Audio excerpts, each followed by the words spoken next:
Thank you, Jim. My name is Linda Griffith, and lived in Alabama all my life. I have worked with Lockheed Martin more than 25 years. I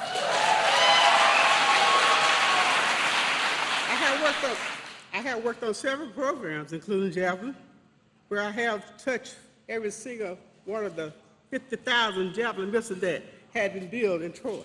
50,000! 50,000!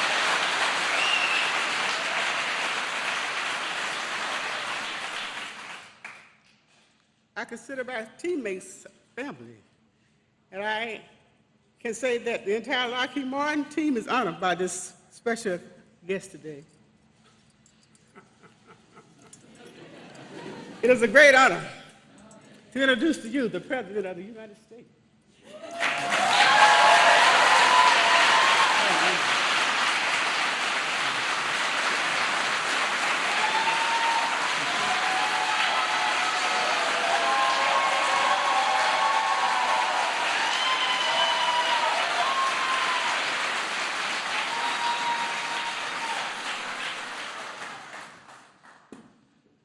I tell you what, Linda, if I was CEO of this company, I'd be worried.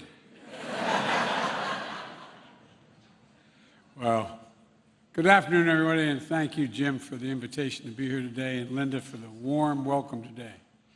And Congressman Sewell, Woman Sewell, thank you for all you do for the people of the state and the country and for your friendship, our friendship. I wanted to come down to Alabama to make sure that the American people know what work is this for. And by the way, you have a seat, please take it. By the way, sometimes the press is always fair with me, but every once in a while I make a mistake, not like once a speech, but at any rate, years ago when I started talking to this, for this job, I said, please take your seats. There weren't any seats, everyone was standing, there were no chairs. So I just want to make sure I check whether you had seats. Look, the American people know what work at this facility you're doing and support Ukraine's fight for freedom. And the bottom line is I came to say thank you, thank you, thank you. That's the reason I'm here.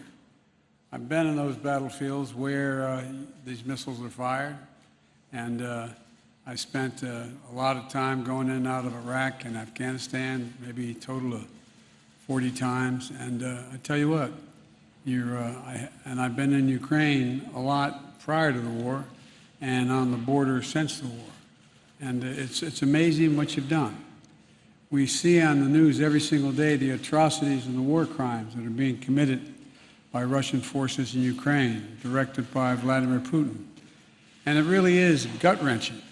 We see the incredible bravery of the Ukrainian fighters defending their country with everything they have.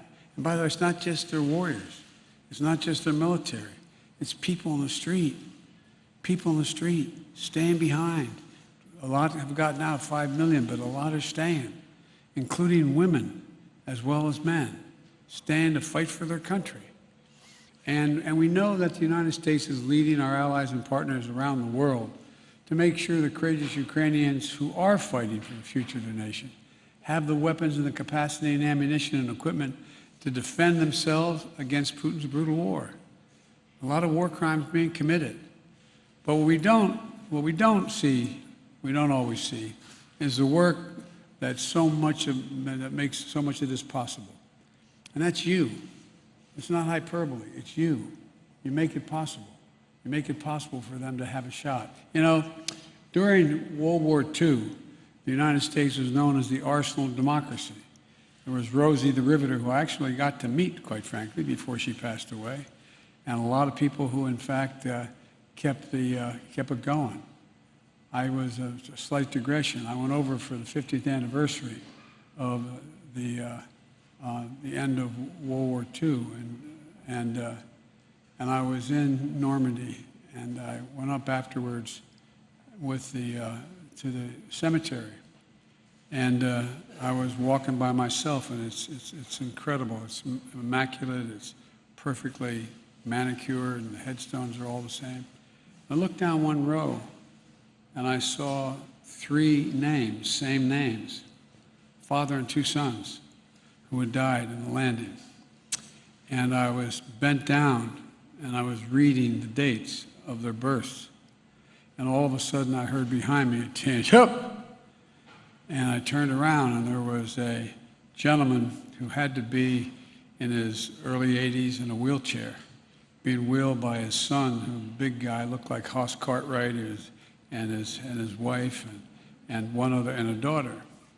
And he saluted me, so I saluted him, and at the time, and I turned and I said, "Thank you for what you did. Thank you for literally saving civilization." And he put his hand on his wife's hand was on his shoulder, and he said, "No, she did it. She did it." I looked at her and said, "She built the landing craft that got us in here. She and her friends, they're the ones that did it." And he went on, and he filled up, and all of a sudden it dawned on me, you're doing it. You really are doing it. You're making a gigantic difference for these poor sons of guns who are under such enormous, enormous pressure and firepower.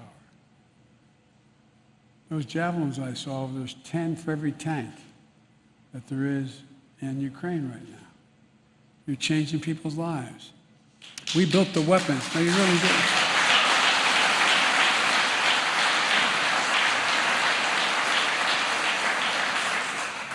But we built the weapons and the equipment that helped defend freedom and sovereignty in Europe years ago. But that's true again today. You know, some of the best, most effective weapons in our arsenal are those Javelin missiles, like the ones manufactured right here in Pike County. They're highly portable. They're extremely effective against a wide range of armored targets. They can hit targets up to 400 meters away and have a fire and forget capability. That means a person firing can, I know you know it, but it's for anybody who maybe listen, can change positions or take cover before that javelin even strikes home or strikes the target. In fact, they've been so important, there's even a story about Ukrainian parents naming their children, not a joke, their newborn child, Javelin or Javelina, not a joke. So the brave people of Ukraine, including the many civilians who have taken up arms to defend their country, deserve every ounce of credit for pushing back the Russian assault and frustrating Putin's desire to dominate Ukraine. We're at an inflection point in history, for real. It comes along about every 6 or 8 generations, where things are changing so rapidly that we have to be in control. Folks, there's an ongoing battle in the world between autocracy and democracy. Xi Jinping, the leader of China, who I've talked with, I've spent more time with than any other world leader has, over 78 hours either in person or on the telephone with him. And the fact of the matter is, he's just as straightforward about it. He says that democracies cannot be sustained in the 21st century. Not a joke. They cannot be sustained because things are moving so rapidly. Democracy requires consensus, and it's hard to get consensus. Therefore, they can't keep up with an autocracy, one-man rule. But that's not going to be the case. If that happens, the whole world changes. I mean, because of you, in this first really battle, if you will, for that, to determine whether that's going to happen, is because you're making it possible.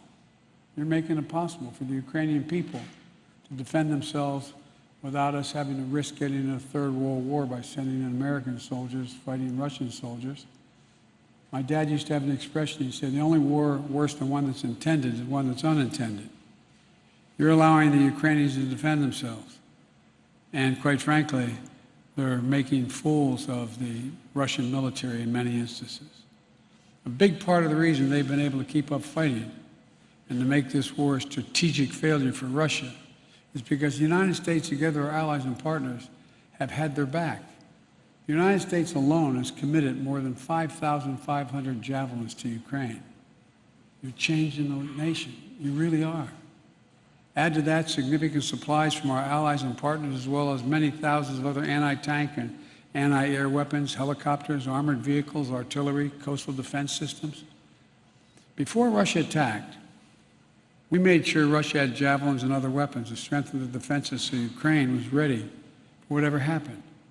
In the last 2 months, we continue to move even more resources and equipment at a rapid pace into Ukraine. We've made sure that there are no interruptions in the flow of equipment to Ukraine. Since Russia invaded Ukraine just over 2 months ago, we have sent more than $3 billion in security assistance to Ukraine. Alone, us, not counting our allies.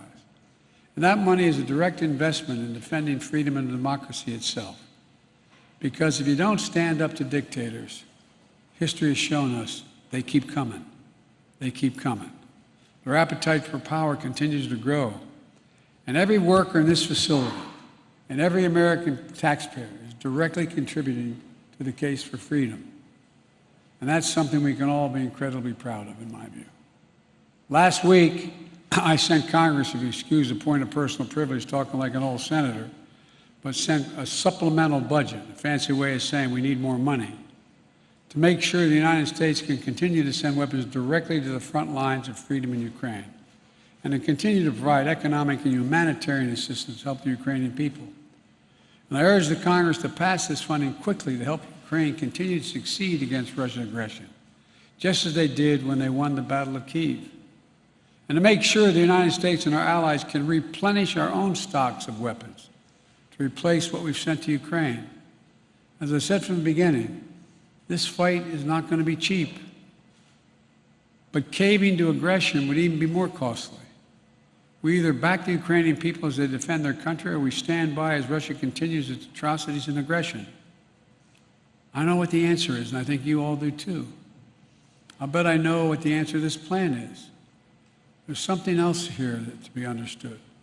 Being the arsenal of democracy also means good-paying jobs for American workers.